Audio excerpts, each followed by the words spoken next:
نحمدہ ونصلی علی رسولہ الکریم اللہم صلی علی محمد کلما ذکرہ الذاکرون وغفل عنہ الغافلون۔ السلام علیکم ورحمۃ اللہ وبرکاتہ۔ حضرت قدس سرہ نے ابتدا میں ارشاد فرمایا تھا کہ اسلام کے دو بنیادی عقیدے ہیں، توحید اور رسالت، اور ارشاد فرمایا کہ اس کے علاوہ جو کچھ ہے وہ ان دو بنیادی عقائد کے مقدمات ہیں یا ان کے نتائج ہیں، ان کی فروع ہیں۔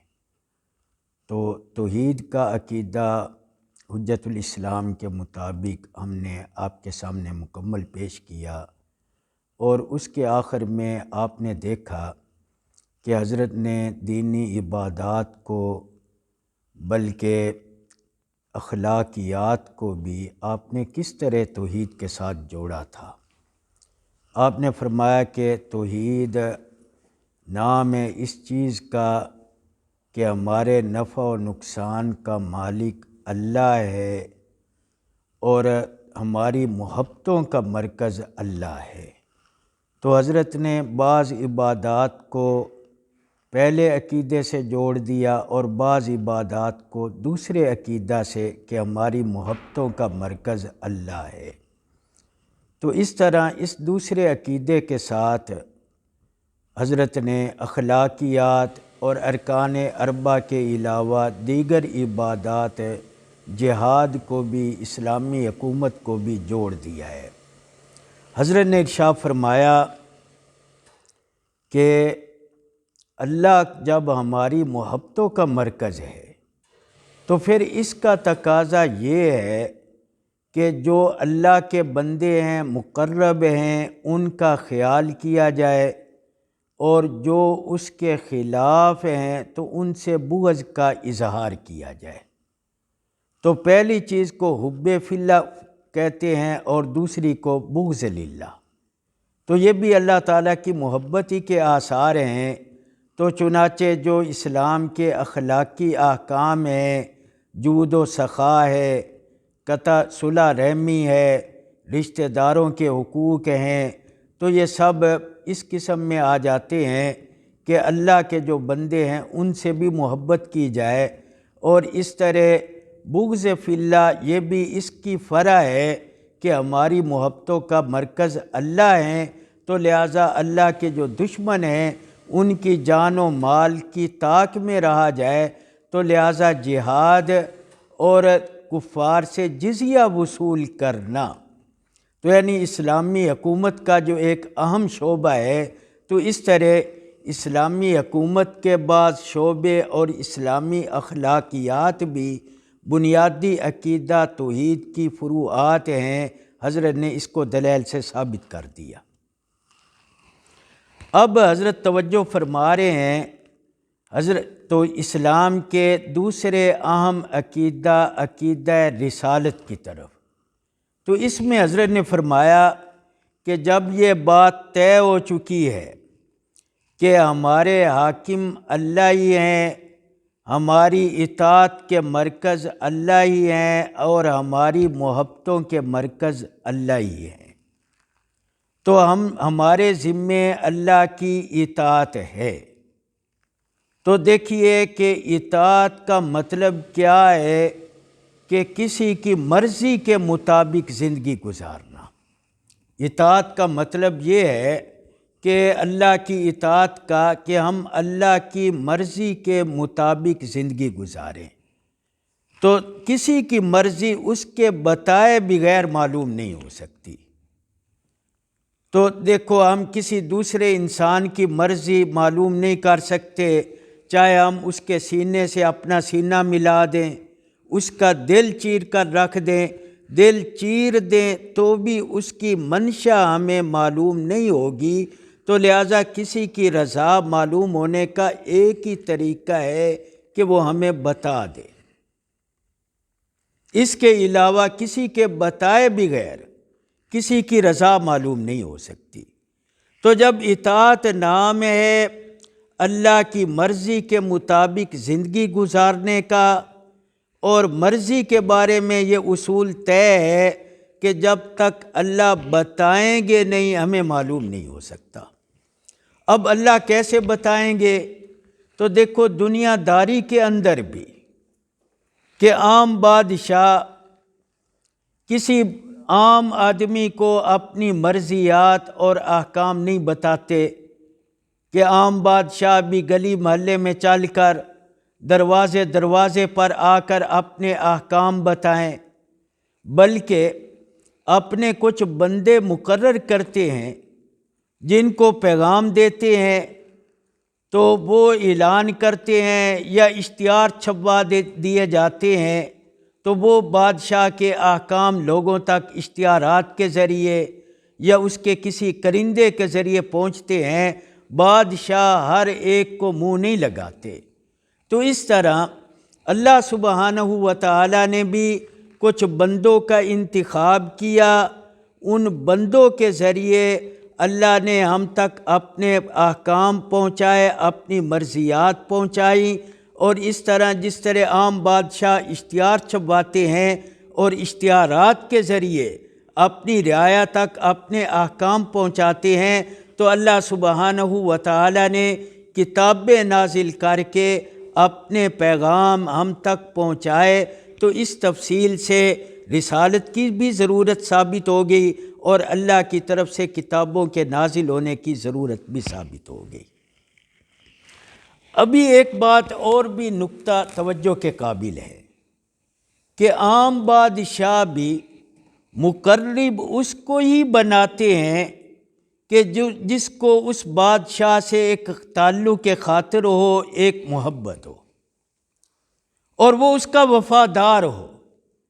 تو محبت اور وفاداری کے بغیر عام بادشاہ بھی کسی کو اپنا مخصوص کرندہ نہیں بناتے کہ ان سے ہم کلام ہوں یا ان تک اپنے پیغام پہنچائیں۔ تو اللہ بھی کسی ایسے بندے کو ہی اپنے خطاب اور پیغام بھیجنے کا اہل بنائیں گے جو اس کے مرضی کے مطابق ہو، جس کا دل اس سے لگا ہو، جس کے دل میں اس کی محبت بھری ہو۔ پھر دیکھیے کہ بادشاہ کو تو غلطی لگ جاتی ہے، یعنی اصول تو یہی ہے کہ خصوصیت اس کو ہی بخشی جاتی ہے جس کو اپنے سے تعلق ہو۔ تو لیکن عام بادشاہ انسان ہے، وہ اس انتخاب میں غلطی کر سکتے ہیں، تو لیکن اللہ نے اپنے پیغام کے لیے، اپنے تقرب کے لیے جن کا انتخاب کیا ہے وہاں غلطی کا امکان نہیں۔ پھر ایک اور پہلو سے غور کریں کہ عام بادشاہ کسی کو مقرب بنائے تو بعض دفعہ ان کو شک ہو جاتا ہے ان پر خیانت کا، تو خیانت کے شک کی وجہ سے وہ اپنے کرندوں کو معطل بھی کر دیتے ہیں، معزول بھی کر دیتے ہیں۔ تو یعنی انتخاب میں بھی غلطی ہو جاتی ہے، اور بعد میں خیانت کی وجہ سے غلطی یا خیانت کو غلطی کی بنیاد پر خیانت کا ارتکاب سمجھتے ہوئے ان کو معطل اور معزول بھی کر دیا جاتا ہے۔ تو اللہ کے ہاں نہ انتخاب میں کسی غلطی کا امکان ہے اور نہ اس کا کوئی امکان ہے کہ اللہ تعالیٰ خطاً کسی کو یعنی غدار سمجھیں اور معزول ہونے کے قابل سمجھیں۔ تو اس لیے جس کو اللہ نبوت عطا کرتے ہیں وہ کامل طور پر اللہ کا محبوب ہوتا ہے، اللہ کا اطاعت گزار ہوتا ہے، اور وہ اس لائق بھی نہیں ہوتا کہ اس کو منصب رسالت سے معزول کیا جائے۔ ہاں کبھی خدمت رسالت میں تخفیف تو ہو سکتی ہے۔ تو اس عبارت میں شاید حضرت عیسیٰ علیہ السلام کی طرف اشارہ فرما رہے ہیں کہ وہ آسمانوں پر اٹھا لیے گئے ہیں لیکن منصب رسالت سے معزول نہیں کیے گئے، بلکہ رسالت سے ان کو رسالت کے کام میں ان سے تخفیف کر دی گئی ہے۔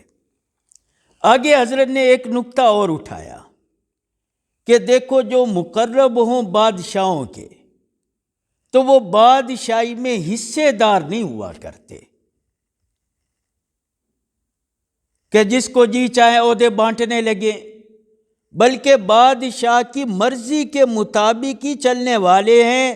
اسی طرح انبیاء جو اللہ کے مقرب ہیں خدائی میں حصے دار نہیں ہو گئے کہ جس کو چاہیں جنت میں داخل کریں، جس کو چاہیں جہنم میں داخل کریں۔ ہاں، تقرب کی وجہ سے یہ ہو سکتا ہے کہ کمال ادب کے ساتھ کسی کی سفارش کر دیں، شفاعت کر دیں، تو اس شفاعت و سفارش کی وجہ سے کسی کے گناہ معاف ہو جائیں، کسی کے گناہ معاف ہو جائیں، کسی کے درجے بلند ہو جائیں، تو یہ تو ممکن ہے، تو لیکن وہ اس کام میں مختار نہیں ہے۔ اب اس نکتے کو آگے بڑھاتے ہوئے حضرت نے مسیحیت کے عقیدہ کفارے کو رد کیا ہے۔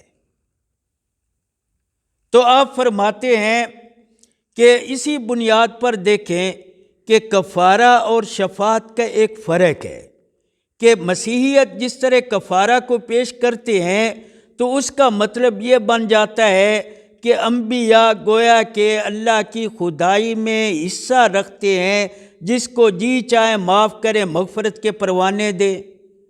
تو لیکن عقیدہ شفاعت وہ ایک تقرب کا اثر ہے کہ ایک مقرب ادب کے کمال ادب کے ساتھ کسی کی سفارش کر سکتا ہے۔ پھر حضرت نے ایک اور نکتہ اٹھایا، آپ فرماتے ہیں کہ محبت کے لیے کوئی علت چاہیے اور عداوت کے لیے بھی کوئی علت چاہیے، کہ کسی سے محبت ہو تو اس کی کوئی وجہ، اور ایسے ہی اگر کوئی عداوت، کسی سے عداوت ہے تو اس کی بھی کوئی وجہ ہونی چاہیے۔ یہ نہیں ہے کہ عداوت کسی اور سے ہے، سزا کسی اور کو دی جائے، اور محبت کے آثار کسی اور میں نظر آئیں تو لیکن محبت کی پینگیں کسی اور سے بڑھائی جائیں۔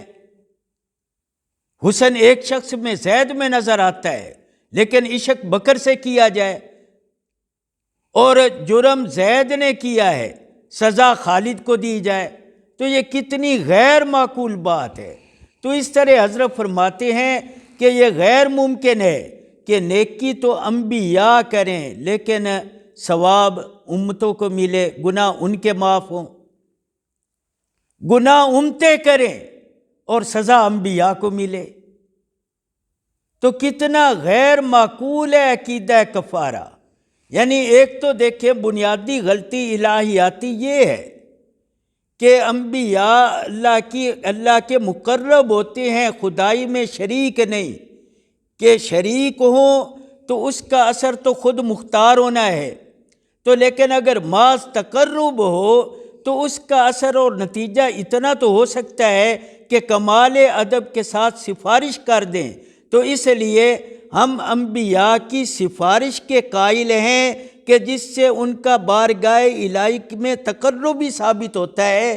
مسیحیت انبیاء کے لیے جس کفارے کے قائل ہیں تو وہ انبیاء کو خدائی میں مختار اور حصے دار اور شریک بنا رہے ہیں۔ اس لیے عقیدہ مسیحیت، عقیدہ کفارہ ایک بہت بڑا شرک ہے۔ پھر حضرت نے آگے بڑھ کر یہ بات بھی کہی ہے کہ غیر عاقلانہ بھی ہے۔ تو کتنی واضح مثال ہے کہ جرم کرے زید لیکن آپ بغض رکھیں عمر سے، یا حسن تو ہو خالد میں تو آپ کو عشق ہو جائے، محبت ہو جائے عمر سے، تو کتنی غیر معقول بات ہے کہ نیکی انبیاء کی ہو اور مرحوم امتیں ہوں، جرم امتوں کا ہو، معذب انبیاء ہوں، تو کتنا غیر عاقلانہ عقیدہ ہے عقیدہ کفارہ۔ تو لیکن جو سفارش کا عقیدہ ہے وہ عقل کے بھی مطابق ہے، اور اس سے اللہ کی عظمت میں بھی کوئی فرق نہیں آتا، اور انبیاء کا جو عظیم ہونا ہے وہ صرف اللہ کا تقرب ہے۔ انبیاء میں جو عظمت کی بنیاد ہے وہ اللہ کا تقرب ہے، تو لہٰذا عقیدہ شفاعت سے انبیاء کا مرتبہ نہ کم ہوتا ہے نہ بڑھتا ہے۔